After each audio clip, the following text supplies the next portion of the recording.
5 of them for the clinical education one. So, 5 lang yung ating students sa Philippine Orthopedic Center, and the 5 of them were given award last week for their 33rd clinical graduation at the Philippine Orthopedic Center. So lahat ng mga interns na na-deploy for Philippine Orthopedic Center, walang tapon, nabigyan ng recognition ng Philippine Orthopedic Center.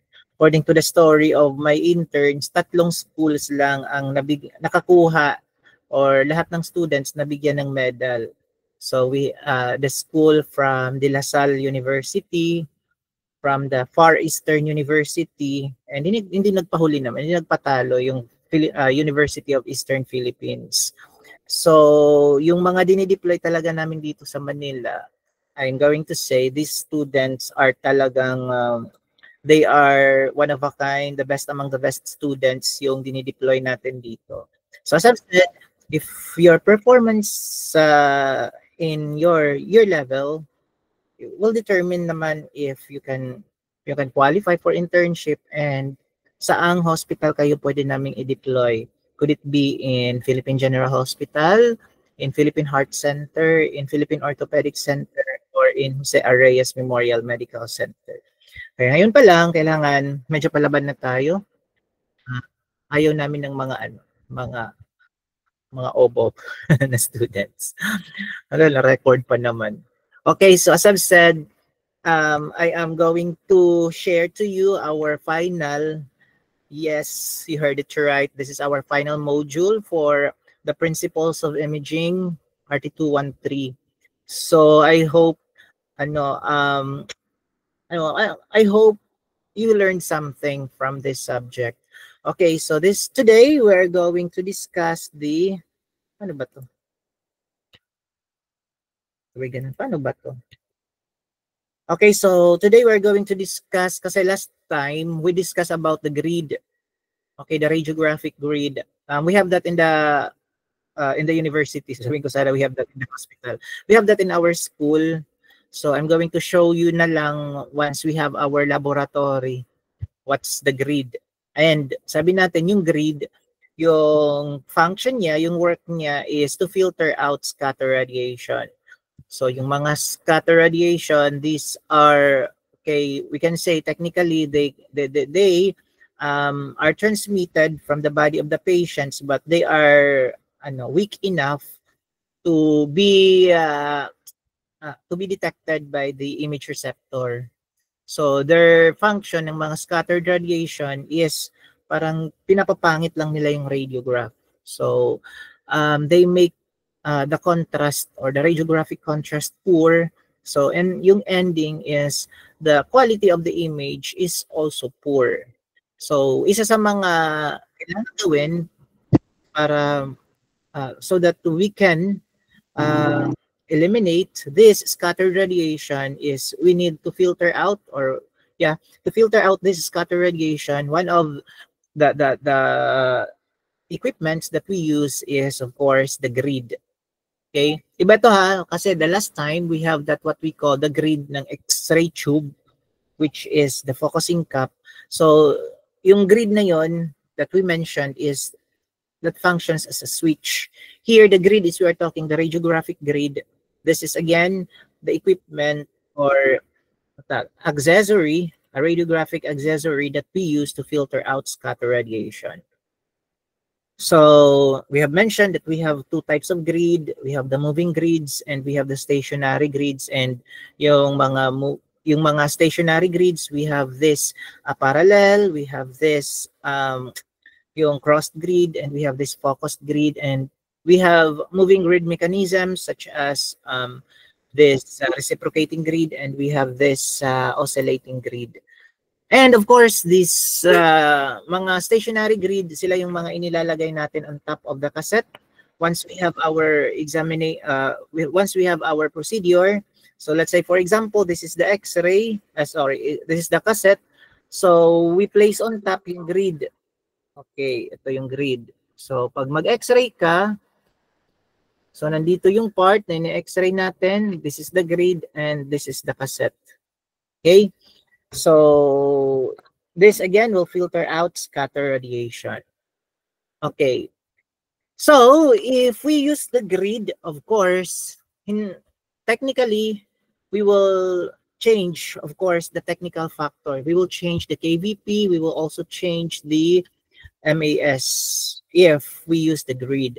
And as we said, the grid has different dimension. Along with that, meron siyang tinatawag na grid ratio. So pag tumataas ang grid ratio, technically, tataas din ang ating technical factor adjustment. So ito na yung sinasabi natin, ako ba ay mag-a-adjust? No, hindi yung grid yung mag-a-adjust. Ang ating technical factor ang kailangan mag-adjust pag gumamit tayo ng grid. Paano ba ito?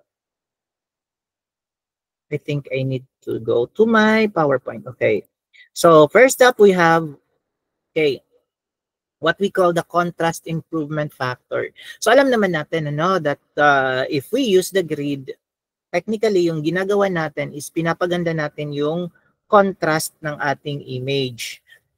So the characteristics of grid dimensions, especially the grid ratio, usually are specified when a grid is identified.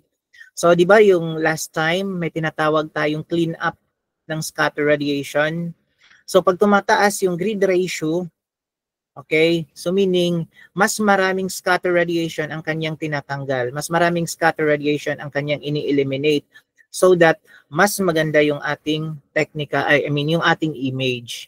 So ganito yan guys, if that body part is getting thicker, okay, so di ba pag kumakapal ang mukha, kumakapal ang body part, tumataas din ang ating technical factor. Let's say for example, yung abdomen, yung pelvis, yung skull.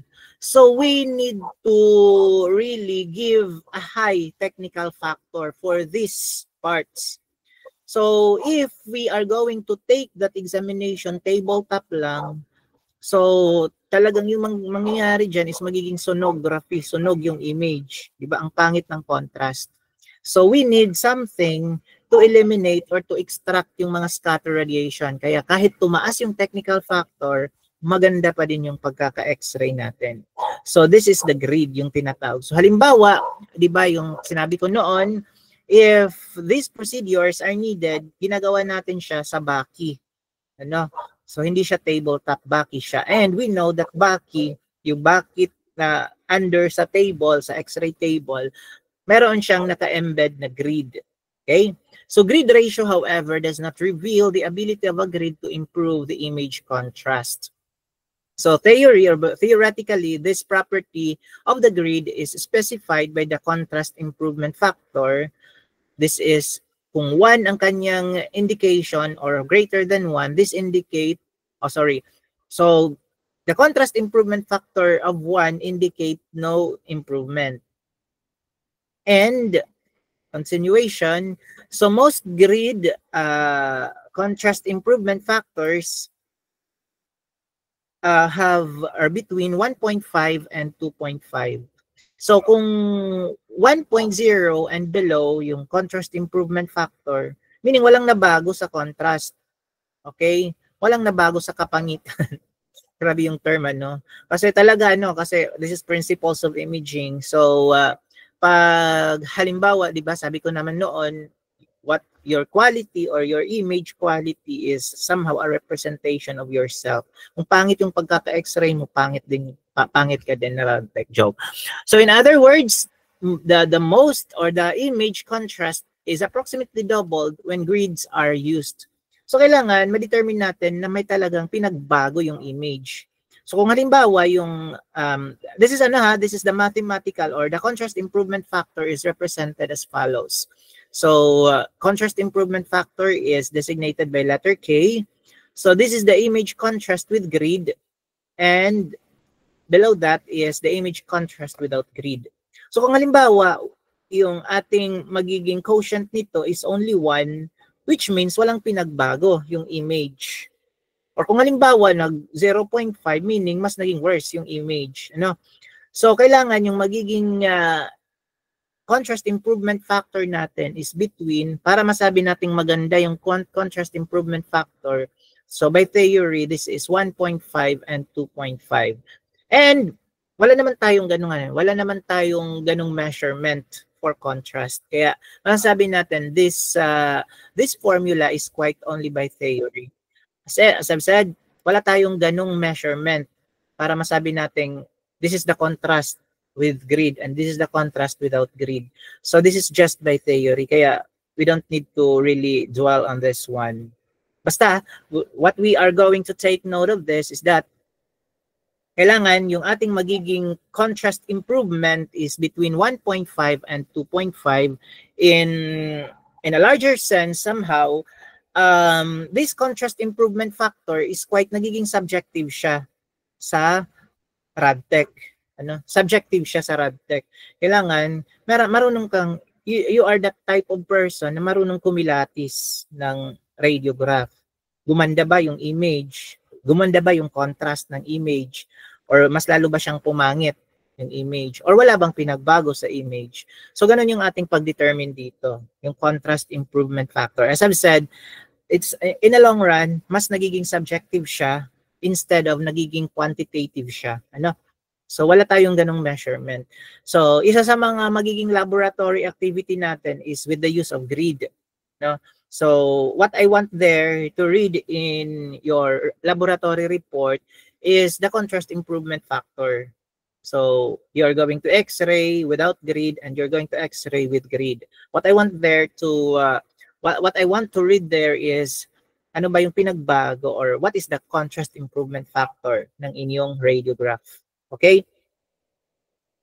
So, let's come to the next one. So, the contrast improvement factor usually is measured at 100 kilovolt peak. Here in the UEP, masyado na itong mataas for this radiograph. But it should be realized that K is a complex factor of the X-ray emission spectrum, the patient thickness, and the tissue irradiated. So contrast improvement factor is higher for high ratio grids. So kung gagamit ka na ng mga 12:1 to 16:1 na grid ratio, so mas sabi ng ating book, mas tumataas yung ating contrast improvement factor. So we are going to expect that the contrast improvement factor is from 2 to 2.5. Ganon.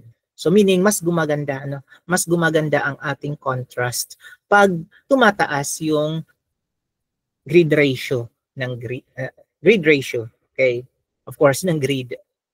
Okay, as I've said, wala tayong ganung measurement to say that ganito yung contrast niya for the grid, for the radiograph without grid, at ganito yung contrast niya for the radiograph na ginamitan ng grid. So as I've said, somehow it's becoming more subjective than it's becoming more quantitative. Next, we have the Bakke factor. Of course, yung goal natin dito is gumanda yung radiograph. Gumanda yung contrast ng radiograph. But take note, we're using something na nag-filter out. At sabi nga natin, with this use, nag-a-adjust tayo. Tayo yung nag-a-adjust. In a way, nag-a-adjust tayo ng technical factor. So although the use of a grid improves contrast, so the penalty is paid in a form of patient radiation dose. So tataas talaga yung technical factor kasi nga nag-a-adjust tayo. So the quantity of image-forming X-rays transmitted through a grid is much more less than that image-forming X-rays incident on that grid. So sabi nga dito, so if this is the grid, so ito yung primary X-ray, yan. So useful beam, kasi nababawasan yung useful beam, di ba? So yung mga tatagos lang na beam are those high penetrating. Kaya sabi dito, the quantity of image-forming X-rays transmitted through the grid is much more less than that of the image-forming X-rays incident on that grid.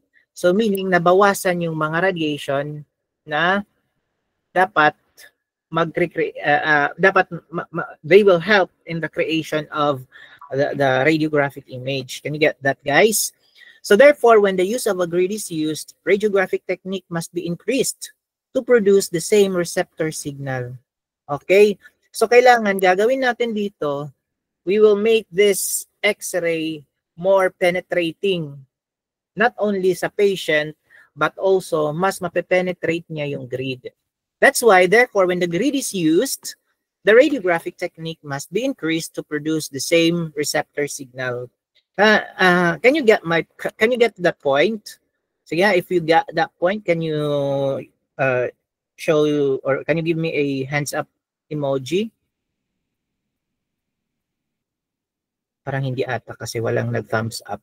So again, pag tumaas yung, if we are going to use the grid, so yung technical factor natin, halimbawa, nag-chest x-ray tayo, no?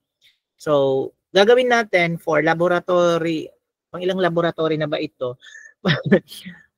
for laboratory, tama ba ako? For laboratory 4, let's say, for example, gagawa kayo ng chest x-ray ng inyong classmate. 3 pala, okay. So for laboratory 3, gagawa kayo ng x-ray for your classmate. Ano? 3 pala. So, hindi pa nagagamit yung yung mga scrub suit niyo. Sayang. Joke. Sayang, di ba yung magagamit yung scrub suit tapos matatanggal na 4 seconds. Okay. This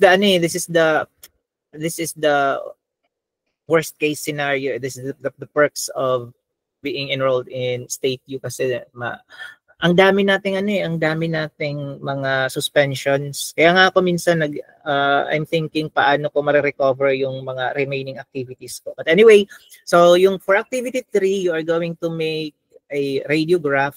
Yung activity natin is I have the title, my first radiograph.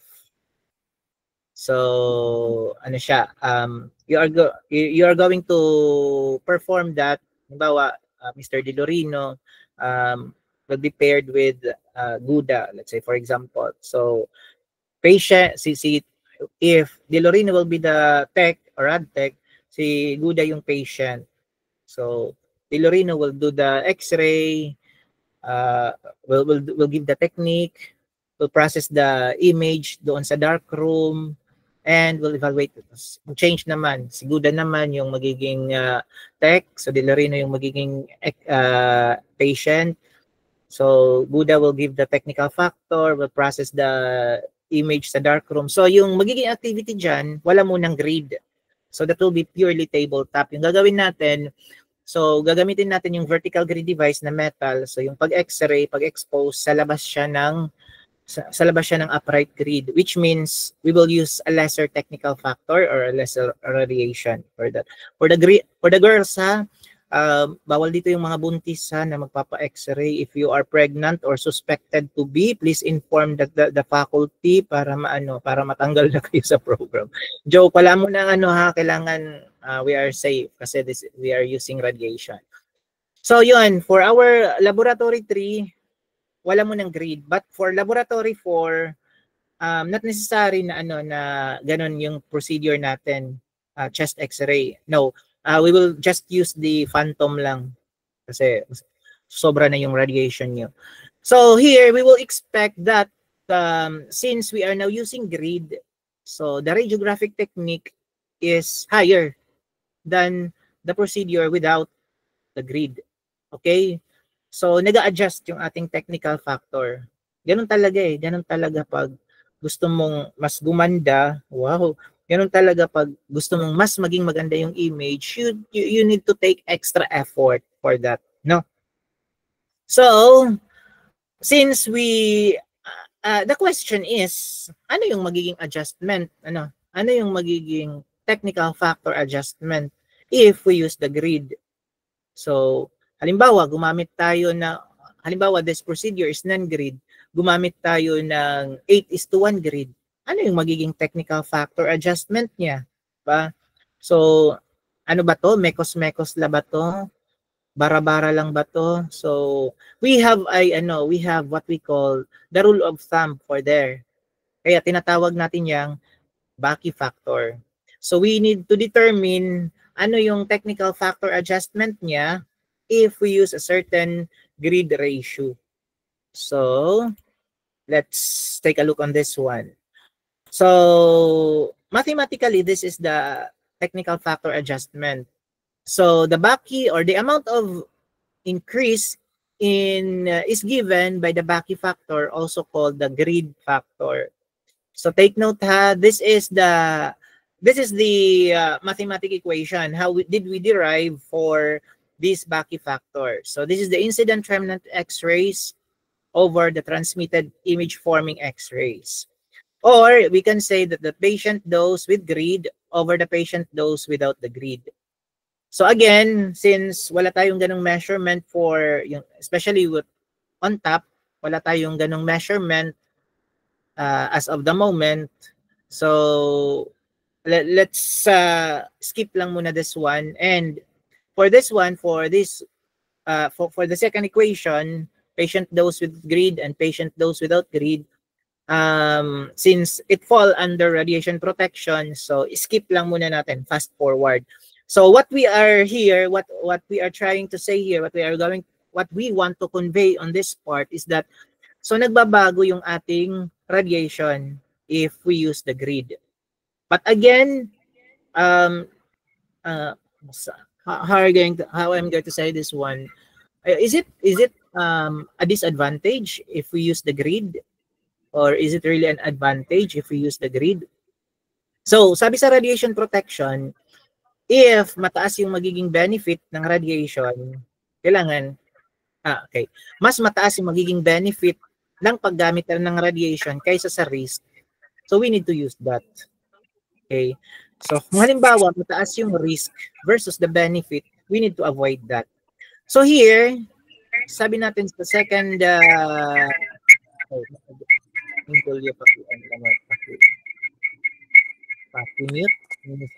okay. So, for the second equation, yung B is equal to patient dose with greed over the patient dose without greed. So, we can still say that it is more advantage. Good.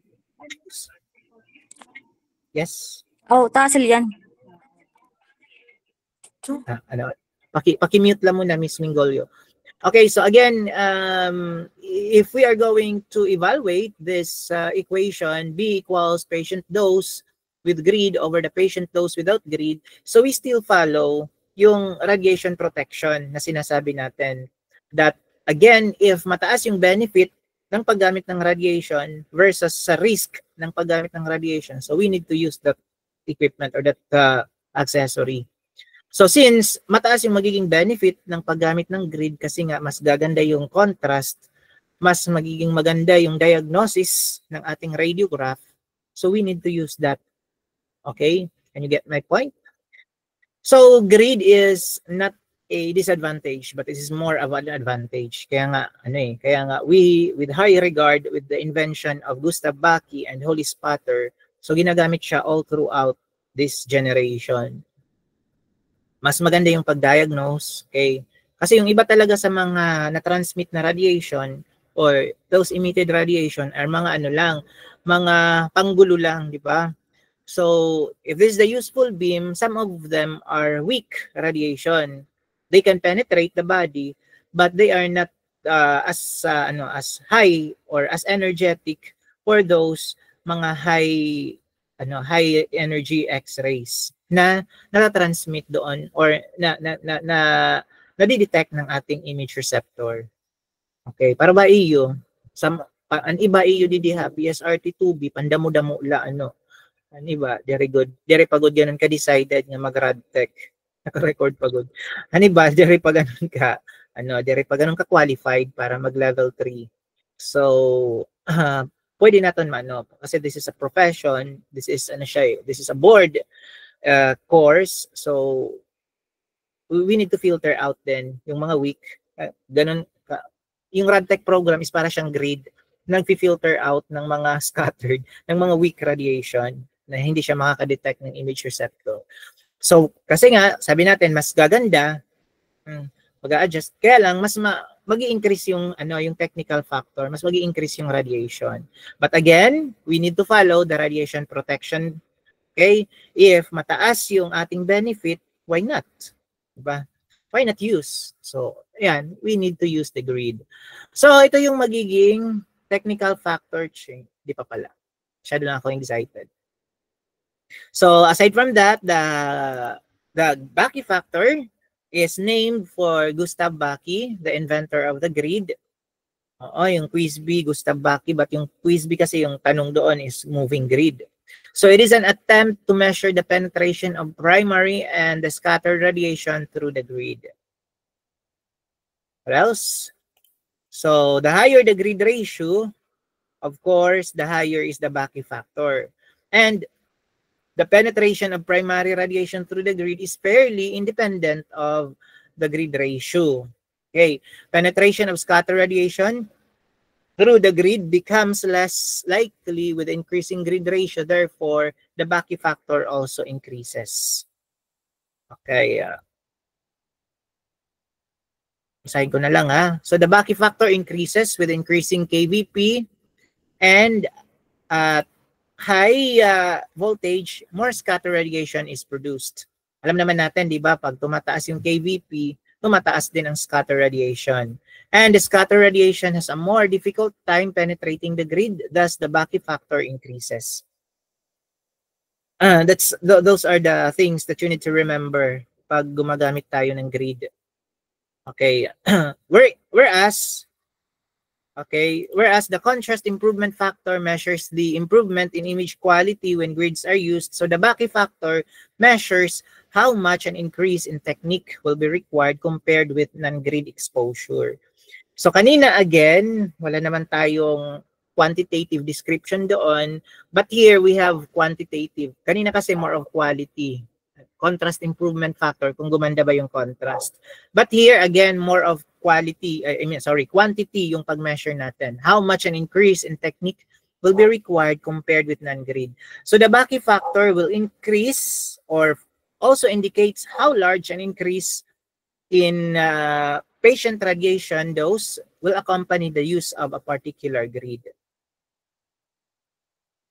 So one major disadvantage that accompanies the use of grids is increased patient radiation dose.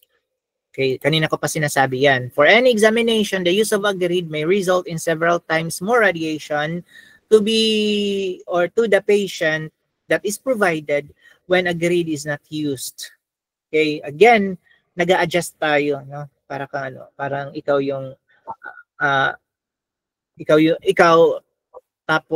si grid. Ikaw si technical factor. Yung jowa mo yung grid. So, magkasama kayo. So, sino yung mag-a-adjust? Diba? Ikaw. Kasi, ikaw ang technical factor at si grid. Minsan lang kasama. So, technical factor will definitely adjust with the use of grid. And this is determined with this, Backe factor. So we have the grid and patient dose. Again, the use of moving grid instead of a stationary grid with the similar physical characteristics require approximately 15% more patient radiation dose. So tingnan nyo mas tumataas ang ating technical factor. Somehow, hindi na dito applicable. Pwede pa naman. Applicable pa naman yung thickness times 2 plus constant. Yun lang kasi mas madadagdagan siya. No? Pag gumamit tayo ng grid. For you as beginners in radiography, medyo complicated pa siya. But as time goes by, palagi na kayong nag-x-ray, magiging na lang to, magiging easy, parang no challenge na lang to for you. Okay, so here is another disadvantage, with the use of radiographic grids is the increased radiographic technique required. So when grid is used, technique factors must be increased over what they were for non-grids. So, kaya the MAS or the KVP must be increased, and usually the MAS rather than the KVP is increased. Again, MAS rather than the KVP is usually increased. Okay, and this is the formula now. Sorry, hindi pa pala formula. This is the table for our technical factor changes. So if you can see it here, guys, so this is the grid ratio, this is the MAS increase, and this is the KVP increase. Ito yung mga 1, 2, 4, 5, 6. These are the Backe factor or the grid conversion factor. Okay? Again, this is the GCF or pwede nyong gamitin yung BF, boyfriend. Best friend. Okay, so this is the BF. Ano yung magiging factor niya? 1, 2, 4, 5, 6. And you need to be familiar kung ano yung grid ratio. For non-grid, this is 1. Okay, so halimbawa, chest x-ray na walang grid, inulit mo yung chest x-ray, ganun din, walang grid. So yung, there, technically, wala tayong change because this 1 lang yung ating technical factor. At wala tayong magiging increase sa KVP. So for 5:1, let's say for example, nag-chest x-ray ka, walang grid, tapos inulit mo siya, yung chest x-ray with the use of 5:1 grid, so yung MAS mo, mababago siya with a GCF factor of 2. Nagigets pa? Nagigets nyo pa? Sige nga, kung nagigets, can you show me a thumbs up emoji? Yes, Miss Flores. You're raising your hand.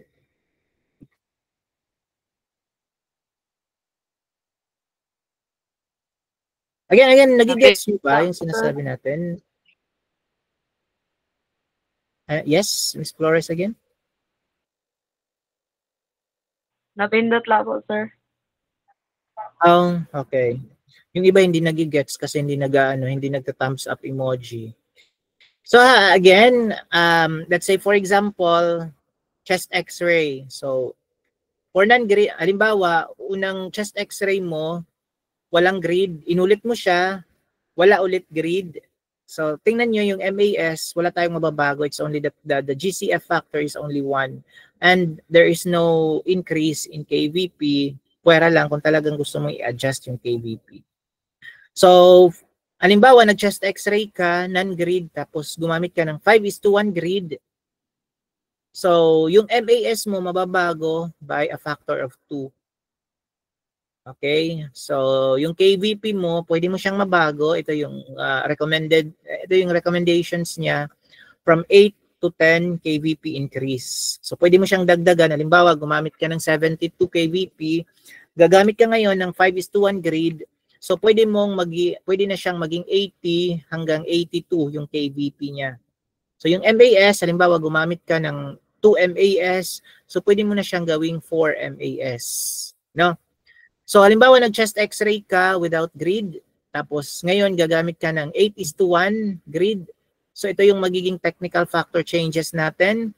MAS will be now multiplied by 4, and our grid is, the KVP will be increased from 13 to 15. So, for 12:1, so yung KVP mo will be 5 times more than the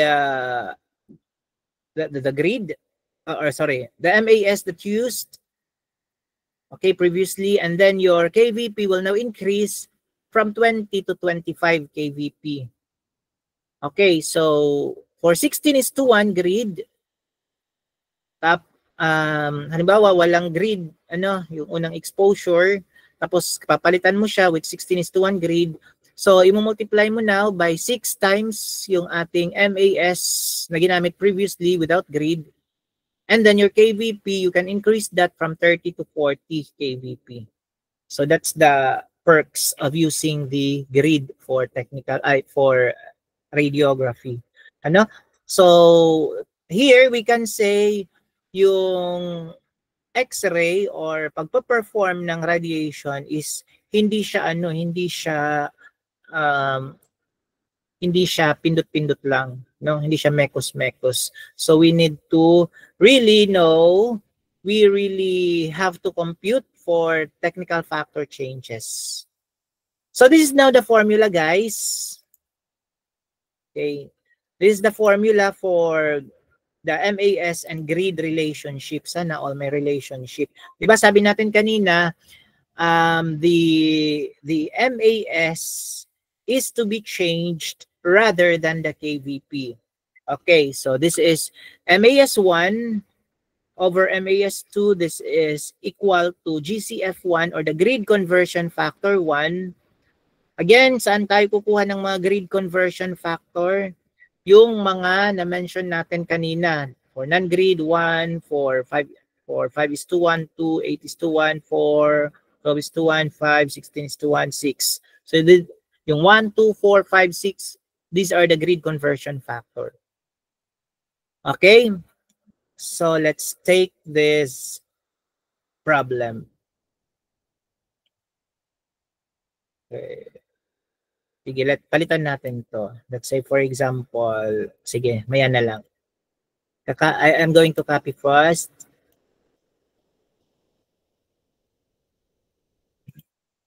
Let's say this is 5 is to 1. And this is 16 is to 2. Sige, let's take this problem muna. Okay. So when changing from non-grid technique using 10 MAS and 75 kVp to 12 is to 1 grid using the 75 kVp, what new MAS must be used to maintain the same density as the original film? By the way, this is yung gagawin natin, ganito siya. Okay, use this one. Dali lang kasi hindi ako wait. I need to change the presentation.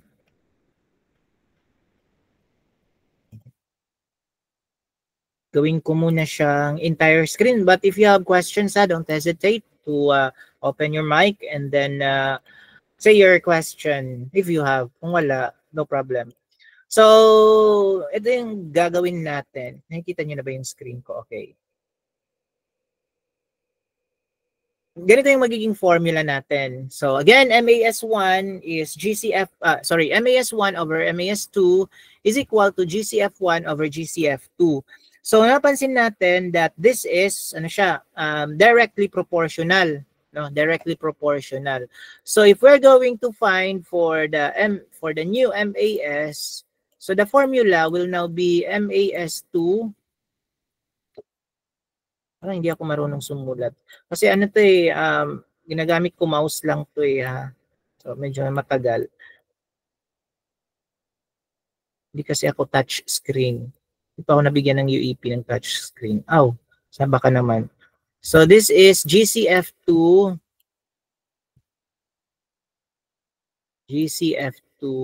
over GCF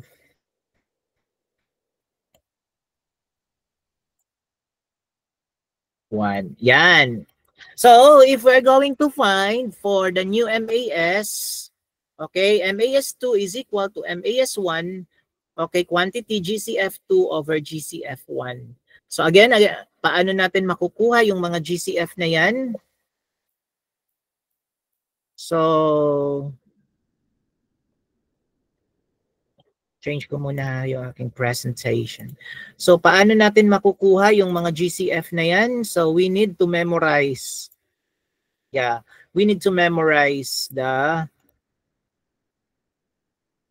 itong table na to. We need to memorize this one, the previous slide.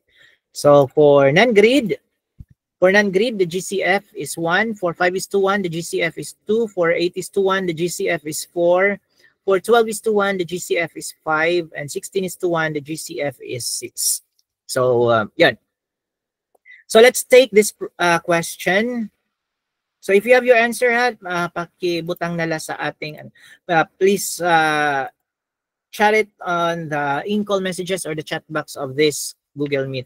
So, again, the problem. So, when changing a non-grid exposure or technique using 10 MAS and 75 kVp to 12 is to 1 grid using 75 kVp, what new MAS must be used to maintain the same density as the original film?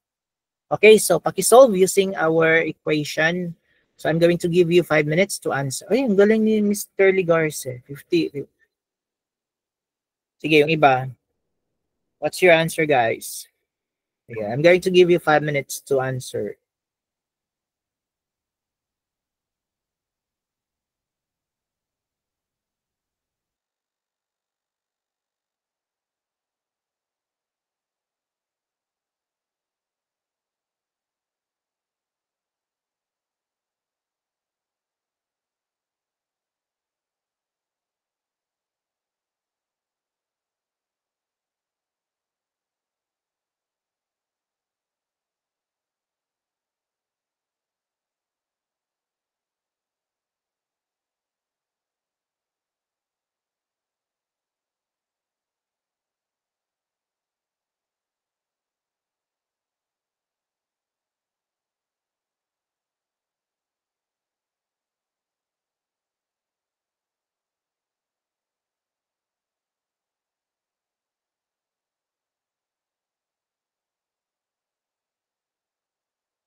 So yeah, Mr. Ligarce, can you please explain your work?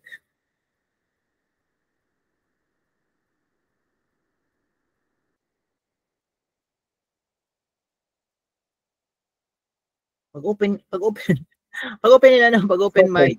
Ayun. Okay na po, sir. Nabate na po. Yep, loud and clear. Okay, sir. So, finding the MAS 2, we have the given MAS 1, which is the MAS since siya po ang una gaging gamit nga MAS factor. Yes. Then the GCF 1 is 1 since non-grid po siya. Then the GCF 2 is 5 since mag-change po it into a grid ratio which is the 12 is to 1. Tama po ba, sir? So, we're going to find the MAS 2. Then the formula is MAS2 is equals to MAS1 times the GCF2 over the GCF1. Then substitute la po, sir, which is the MAS1 is 10 times 5 over 1. Sir, adi po sa in-call messages. Then simplify the 5 over 1 which is 5. Then 10 times 5 is 50 MAS. Okay, very good. So that's the beauty. That's the beauty of using the grid. So we really need to increase our technical factor, and as we said, yeah. So this is more of the changes on the MAS rather than on the KVP. So yun, no, at least nakuha. That's the thing that I like for yung that's the thing that I like in BSRT 2B as compared with the section A, kasi sometimes yung mga A parang mga nonchalant when it comes to online class, at least yung mga taga section B nagpa-participate. So yun, so very good. So can we give a heart emoji for Mr. Ligarce? So I guess everyone can now relate or can now get the GCF, no, combination. Okay, and sorry, the MAS and grid relationship combination. So let's come to the second part or the second problem, next problem. So the problem reads, gincopy ko lang ini ha, pero gin-change ko lang ang mga grid ratios.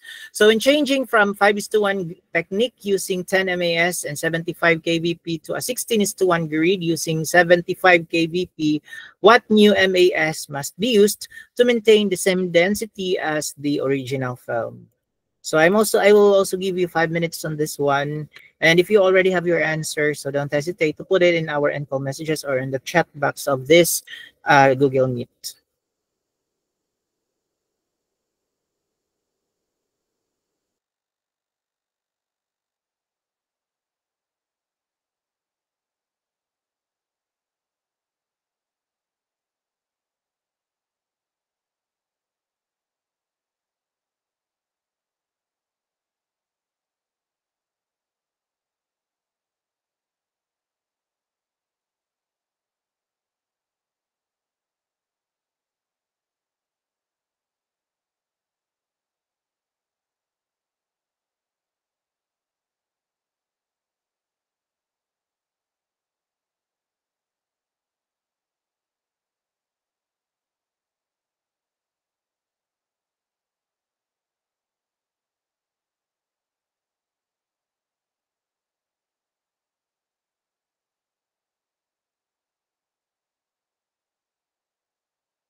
Okay, so some of you already have an answers.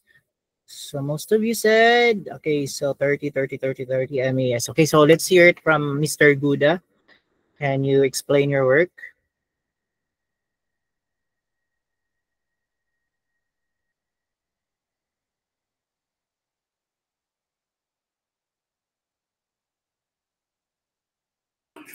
So, sir, ang problem po is when changing from 5 is to 1 technique using 10 MAS and 75 kVp to a 16 to 1 grade, using 75 kVp, what new MAS must be used to maintain the same density as the original film? So, same task and formula po na gingamit ni Vince. So, substitute tala. So, ang MAS1 po is 10. And then sa grade ratio to find the GCF, i-imdan tayo to table. So sa GCF1, ang value po sa 5 is to 1 is 2. Tapos sa GCF2 man po, ang value man po sa 16 is to 1 is 6. So bali, 10 times 6 divided by 2, ito. Tapos to 6 divided by 2 which is 3. Tapos igta times na ito sa 10. So bali, 30 MAS po. Okay, very good. So can we give nauna na mga mga applause na may emoji. Okay, so yan. Yeah, correct. That's also the correct answer. So at least now I know that you can already you can BFF ko yarn. So you can now already compute for the changes in MAS, no? If we adjust or if we use a certain grid in a procedure. So let's make this problem a little bit not that so that complicated. So let's level up. So what if the given is only MA and exposure time and we need to use the exposure time? Paano pag mga ganito yung exam? Let's say for example, sige, palitan natin. This is an N-grade. Sabihin natin, this is 8 is to 1. Okay. So, the problem when changing from non-grid technique, yan. So, yan. Pinalitan ko lang ha. But, nag-copy-paste lang ako. Pinalitan ko lang. Pinaganda ko lang.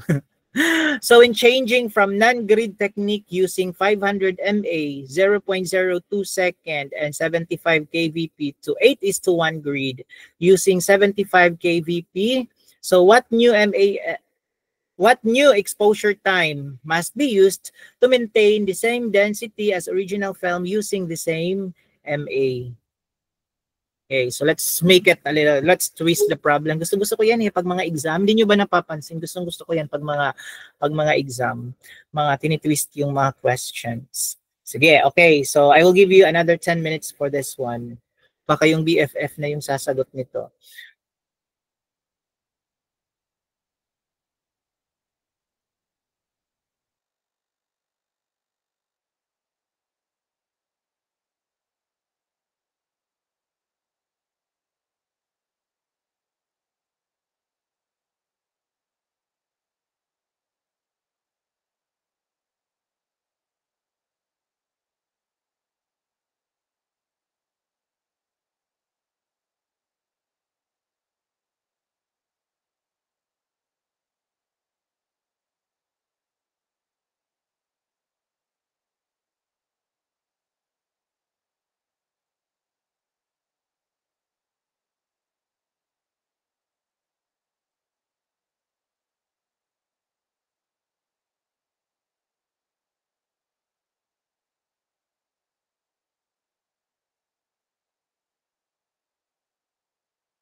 So Mr. Ligarci said this is 0.08 millisecond. Maybe some of you have a different answer.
Parang walang ibang nag-answer. It's only Mr. Ligarce. Okay, sige Mr. Ligarce, can you please explain your work?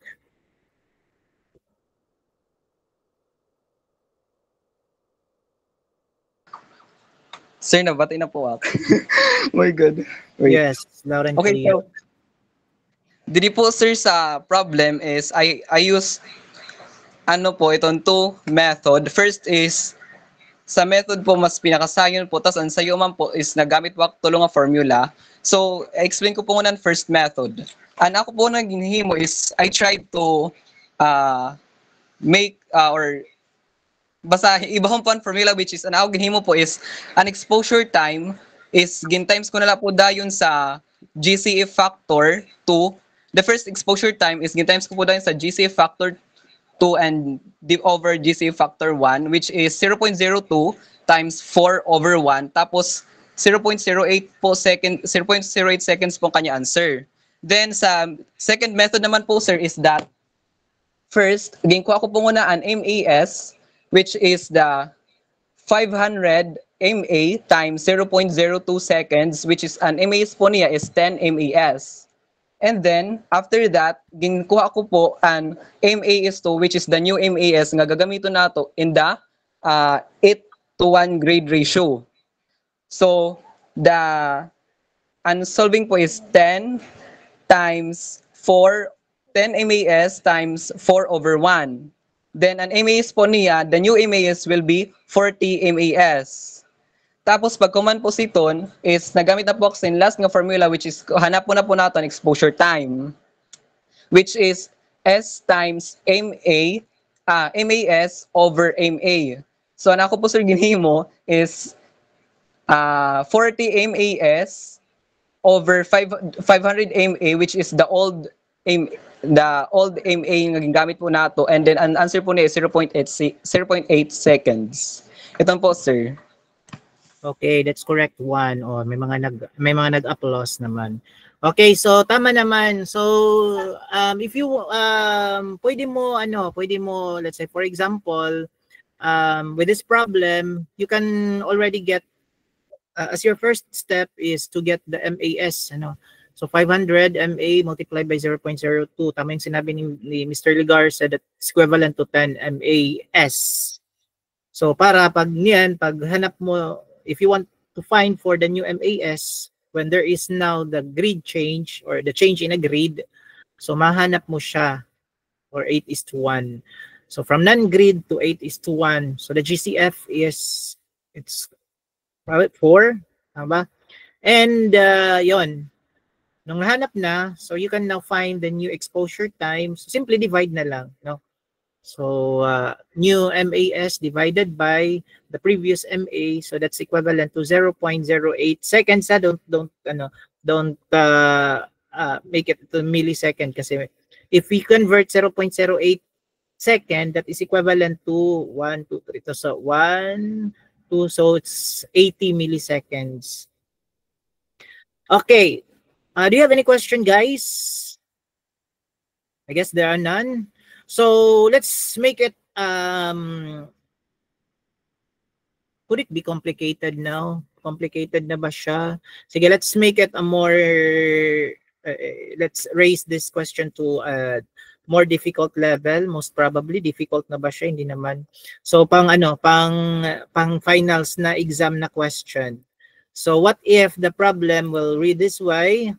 So if a satisfactory radiograph was made, there are choices. Well, a satisfactory radiograph was made using 40 inches SID, 10 MAS, and 12:1 grid. If the exam will be repeated at a distance of 80 inches and using 8:1 grid, what should be the new MAS in order to maintain the original density?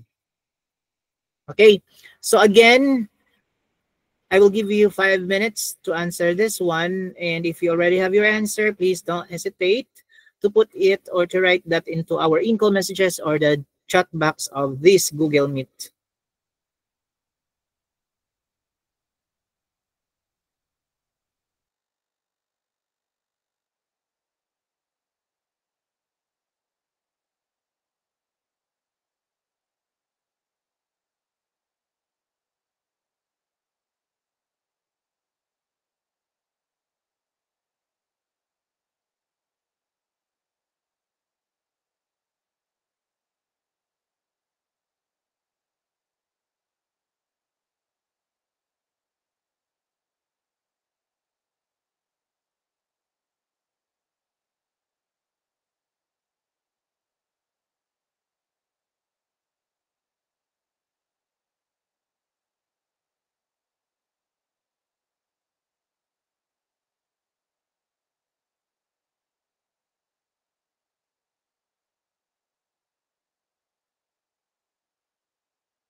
Ano na, may sumagot ba?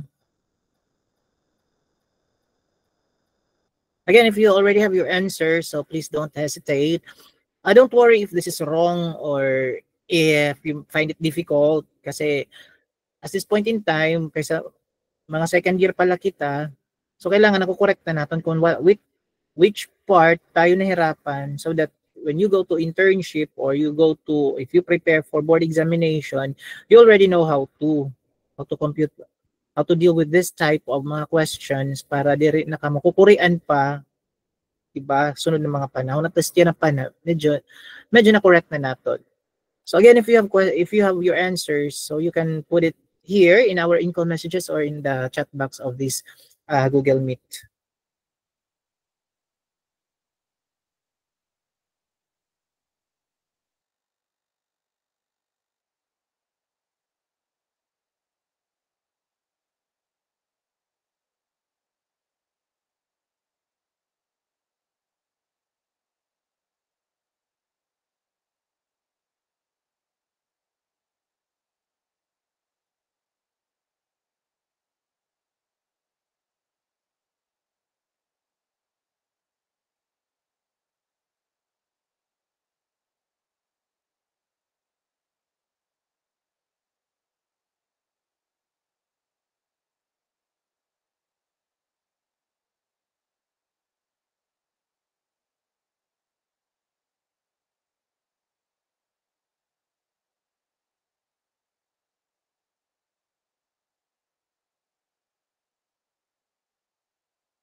Uy, ay ng iba.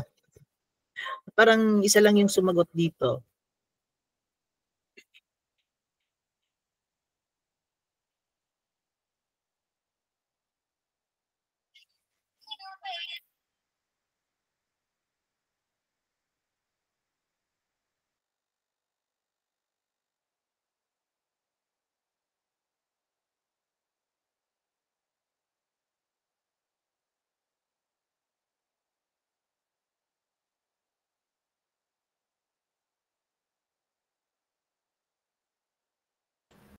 Wala, parang gusto ko tak mga questions sa sa final exams. Damot sugad din kay damot dere na answer. Okay, so sige. So mali kasi yung answer ni ni Mr. Ligar ay Sir Director. O kaya sige, paki-repeat. Paki-repeat, paki-edit. Wala 32, wala sa choices yung 32 eh. 500. Sige, sige, may nag-answer pa ngayon. Sige, I'll wait mga 2 minutes.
Okay, sige. So, since si Mr. Ligarce man lang nag-answer, sige, okay, Vince, can you share to us how did you come up with 50?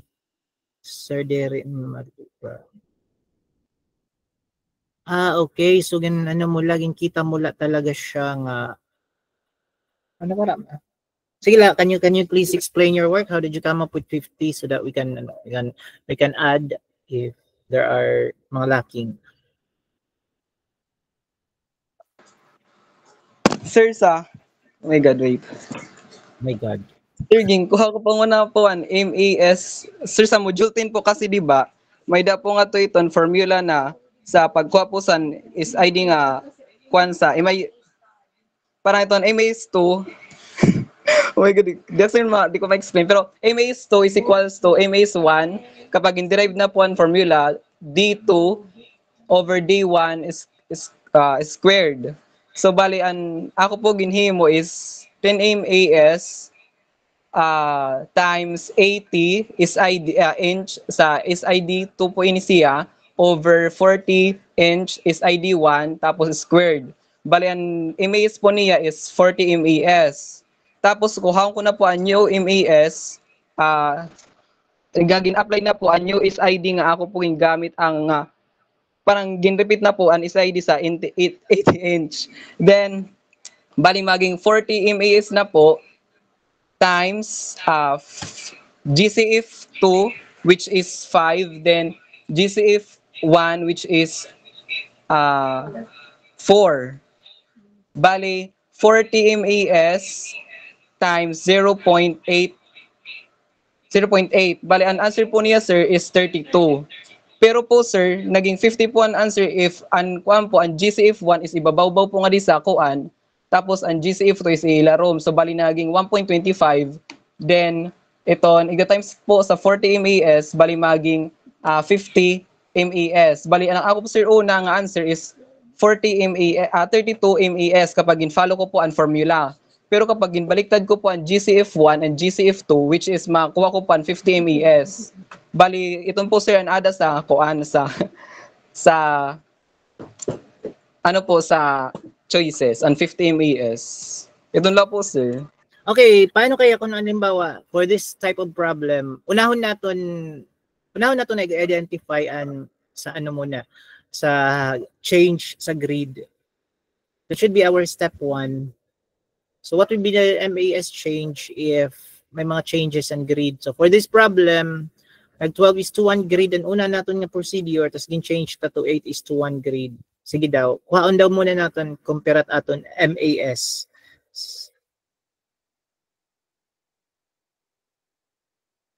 Pero naton MAS, Mr. Ligarce.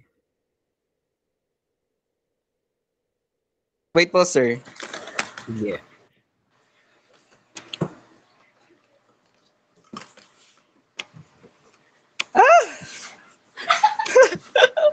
Ay, susulok mo. Parang may nagitik-gitik niya kang Mr. Ligarce.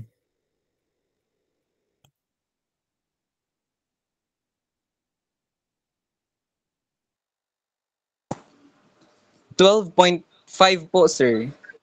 12.5 and aton MAS.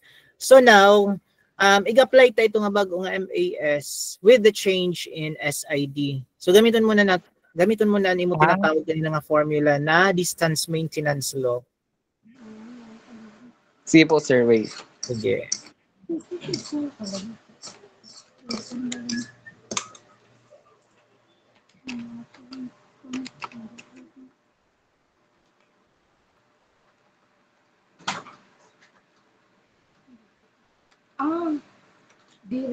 Sir, 50 po.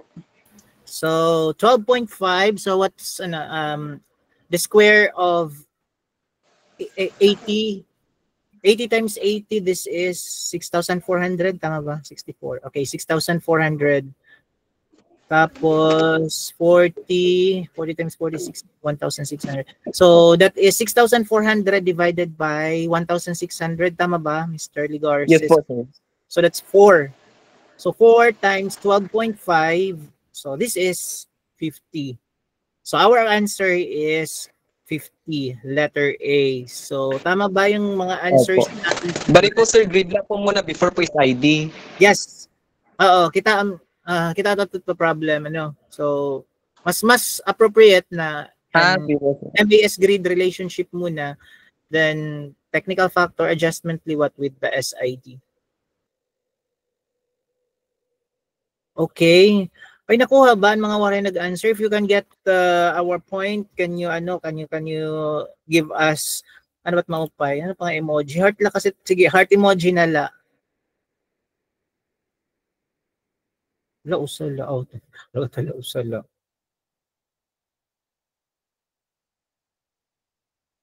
Okay, ayun. So, yun, that's the ano ha, tanan nga aton ginihimo di radiography.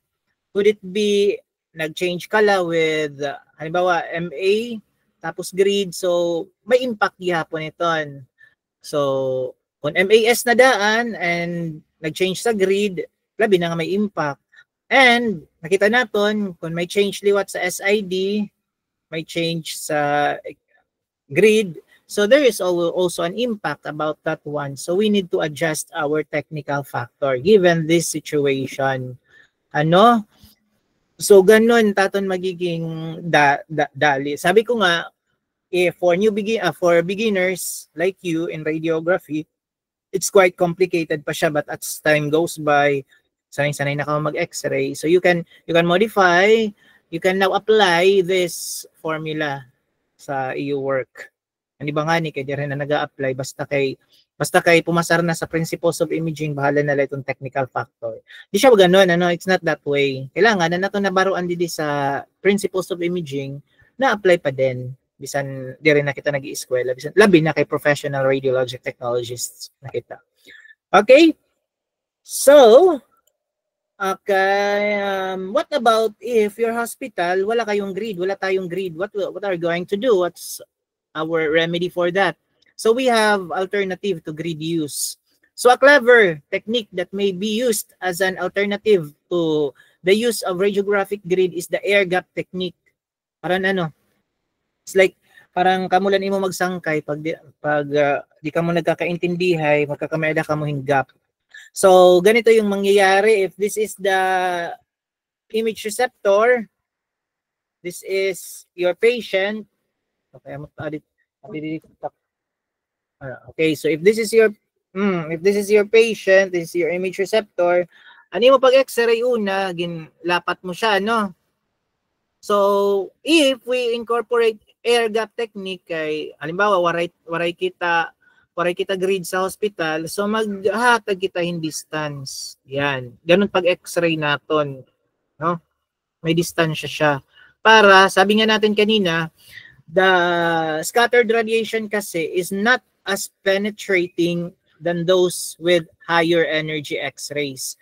So, which means, because of this distance, yan, aniya penetration hanggang dyan lang. Hindi siya aabot dito sa image receptor. Nagets ba? Nagets? Kung nagets daw, can you give me a thumbs up emoji? Hala, waray may nag-thumbs up. So, again, this is an alternative. Kung waray grid ani hospital, so magamit kitahin air gap technique. This is your patient, this is your grid. So i-move natin si patient away from the image receptor. Because this is, again, sabi natin, aram natin nga, unscattered radiation, weak na siya mag-penetrate. So, di rin na siya makakaabot dito sa image receptor. No? So, ito. When air gap technique is used, so the image receptor is moved. Ito lang yung distance. Huwag nyo natin masyadong malayo. 10 to 15 centimeter from the patient. So, a portion of the scattered X-rays generated in the patient would be scattered away from the image receptor and not be detected. Ulitin ko lang ha. Kasi because of this distance, alam natin hanggang dyan lang yung ating scatter radiation. So it will not be detected by the image receptor. Because fewer scattered X-rays interact with the image receptor, then the contrast is enhanced. Okay? So hindi aabot yung mga scattered radiation, what's that? Hindi aabot yung scattered radiation doon sa image receptor. Okay? Kasi scattered radiation, again, is not as penetrating than those with higher energy X-rays. Okay? So aside from that, again, pag ito, ginagawa lang natin pag walang grid ang inyong hospital or yung inyong institution. So usually when air gap technique is used, the MAS is increased approximately 10% for every centimeter of air gap. So mag-a-adjust din tayo sa technical factor, which similarly, no, the technique factors usually are about the same as those for an 8:1 grid. No, therefore the patient dose is higher than that associated with non-grid technique and is approximately equivalent to that of an intermediate grid technique. So air gap technique and grid technique, yung technical factor same, same. And yan, I now come to the last slide. One disadvantage of the air gap technique is image blur. Aside from the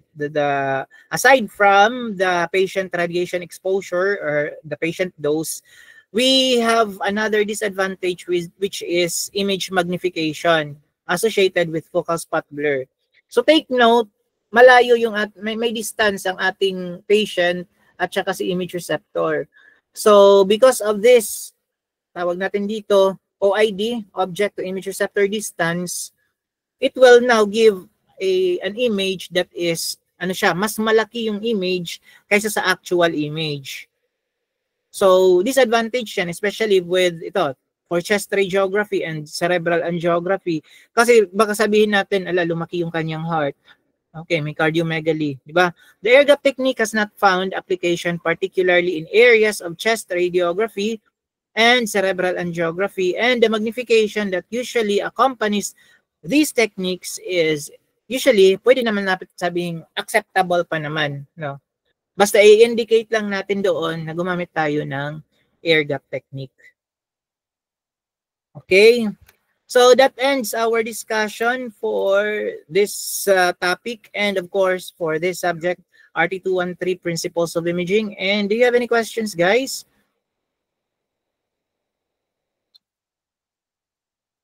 May tanong ba tayo about this one? May tanong ka ba, Mr. Nazarita? Very good po, sir. Okay, so if there are no questions, then yun, that's the end of our discussions in RT213 Principles of Imaging, which means, yes, Mr. Orticio. Sir, wala po, sir. Napindot lang po. Sorry po. Which means that for our final examinations, so the coverage will be again from the beginning until this radiographic this about the grid. So you study because this will be two-part. The final exam will be for laboratory and for lecture, and both has a weight of 30% of your final rating.